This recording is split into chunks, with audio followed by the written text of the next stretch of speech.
మనతో పాటు బీజేపీ నాయకులు ఉన్నారు. 5 రాష్ట్రాల ఎన్నికలకు సంబంధించి ఫలితాల గురించి మాట్లాడే ప్రయత్నం చేద్దాం. మేడం, ఎట్లా చూస్తారు 5 రాష్ట్రాల ఎన్నికలకు సంబంధించి? దాదాపు 4 రాష్ట్రాల్లో బీజేపీ ముందంజలో ఉంది అని చెప్పి. ఎట్లా చూడడం ఏముంది, మా మా మొహాలలోనే కనిపిస్తుంది ఆ సంతోషం అంతా కూడా. కాబట్టి ఖచ్చితంగా చాలా సంతోషమైనటువంటి విషయము. 4 రాష్ట్రాల ఎన్నికలలో విజయం సాధించబోతున్నాము. స్వాగతించాల్సిందే ఖచ్చితంగా. ఇది చిన్న విజయం ఏం కాదు. ఇది మనం ఊరికే కూర్చొని పని చేయకుండా కూర్చొని ఓట్లు వేయమంటే ఎవరు వేసే పరిస్థితి కాదు. ఎందుకంటే వెస్ట్ బెంగాల్ తర్వాత మనకు అస్సాం లాంటి రాష్ట్రాలలో పెద్ద పెద్ద ఉద్యమాలు చేస్తేనే కానీ ఇవాళ మనము అధికారంలోకి రాని పరిస్థితిలో ఉన్నది. కాబట్టి ఖచ్చితంగా మేము చాలా సంతోషంగా ఉన్నాం. భావోద్వేగమైనటువంటి క్షణం మాకు ఇది. ముఖ్యంగా నాకు వ్యక్తిగతంగా కూడా వెస్ట్ బెంగాల్తో నాకు అనుబంధం ఉన్నది. కాబట్టి నాకు చాలా సంతోషంగా ఉందండి ఇవాళ. తప్పకుండా. ఎందుకనంటే గతంలో మనము వెస్ట్ బెంగాల్ విషయంకి వస్తే మనకు వంగభూమిని విభజించంగా, విధర్మీయులు బుజ్జగించగా, సమస్యలెన్నో సంధించంగా, బ్రిటిషు వాళ్ళను మంటగల్పగా వందే మాత్రం గేయం అక్కడ పుట్టింది. అలాంటి వెస్ట్ బెంగాల్ 2 ముక్కలు అయినప్పుడు కాంగ్రెస్ పార్టీ చేసినటువంటి ద్రోహం ఏదైతే ఉందో అది గుర్తుకొస్తుంది మనకు. ఇవాళ అస్సాం పరిస్థితి చూసుకుంటే అస్సాం గణ పరిషత్, అక్కడ విద్యార్థి పరిషత్తు ఉద్యమం చేసింది. ఎందుకోసం చేసింది? అక్కడ ఉన్నటువంటి ఎవరైతే ఇన్ఫిల్ట్రేటర్స్ ఉన్నారో వాళ్ళని బయటికి పంపించాలని చెప్పేసి రోహింగ్యాలను బయటికి పంపించాలని చేసింది. అదేవిధంగా వెస్ట్ బెంగాల్లో కూడా సేమ్ పరిస్థితి.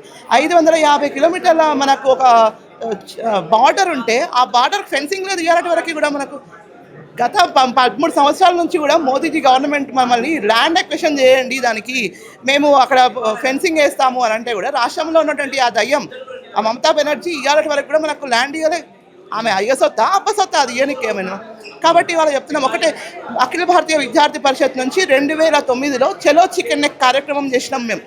ఎందుకంటే చికెన్ నెక్ అన్నది మన దేశానికి ఈశాన్య రాష్ట్రాలను కలిపి ఉంచేటటువంటి భాగం. అది అక్కడ ఉన్నటువంటి మేము అఖిల భారతీయ విద్యార్థి పరిషత్ తరపు నుంచి నేను కూడా ఆ యొక్క ర్యాలీలో పార్టిసిపేట్ చేయడం జరిగింది. మేము అక్కడ బార్డర్ వరకు పోయినాము, అక్కడ ఫెన్సింగ్ వరకు పోయినాము. అక్కడ పరిస్థితులు మాకు తెలుసు.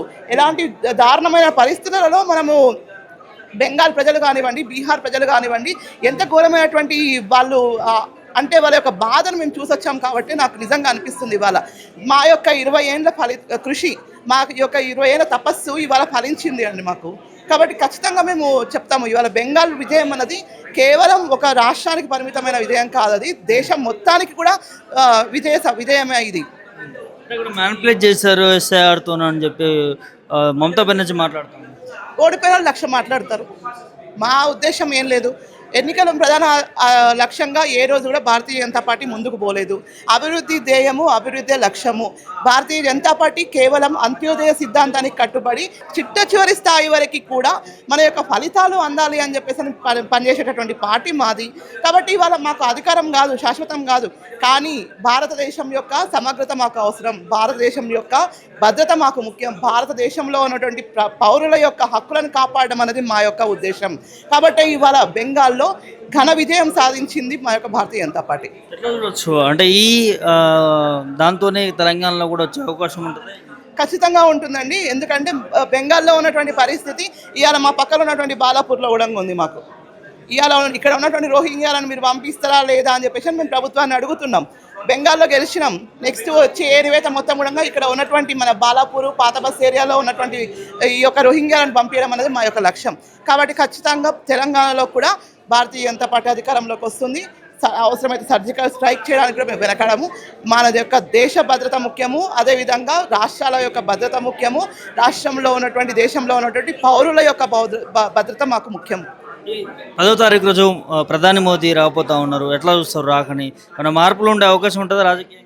ఖచ్చితంగా చెప్పారు కదా ఆల్రెడీ. మే 4వ తారీఖు బెంగాల్లో గెలిచిన తర్వాత నేను మళ్ళీ బెంగాల్లో అడుగు పెడతానని చెప్పేసి మోదీజీ గారు చెప్పారు. కాబట్టి ఇవాళ మా దగ్గరికి వస్తున్నారంటే మాకు చాలా సంతోషంగా ఉంది.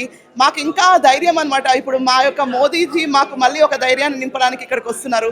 మేము దీన్ని మా యొక్క పార్టీ కార్యకర్తలను 100% స్వాగతిస్తున్నాము. మా యొక్క తెలంగాణ అభివృద్ధి కోసం అని చెప్పేసి మా యొక్క రాష్ట్ర అభివృద్ధి కోసము అనేక అభివృద్ధి కార్యక్రమాలు చేయడానికి ఇక్కడికి మోదీజీ వస్తున్నారు.